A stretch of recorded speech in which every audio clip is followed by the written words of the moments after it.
பசியை பிணியாக கருதிய ஒரு மாமனிதர், மகான் அருட்பிரகாச வள்ளலார். தன் வாழ்நாளில் எல்லா உயிரும் தம் உயிர் போல் எண்ணி ஜீவகாருண்ய ஒழுக்கத்தை கொடுத்த தமிழன்.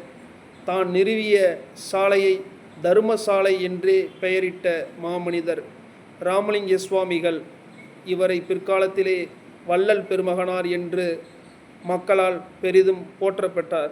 இவரின் கருத்துகள் உலகளாவிய அளவில் அருட்பெரும் ஜோதி, அருட்பெரும் ஜோதி, தனிப்பெரும் கருணை, அருட்பெரும் ஜோதி என்ற நிலையை அவர் வழங்கி சென்றார்கள்.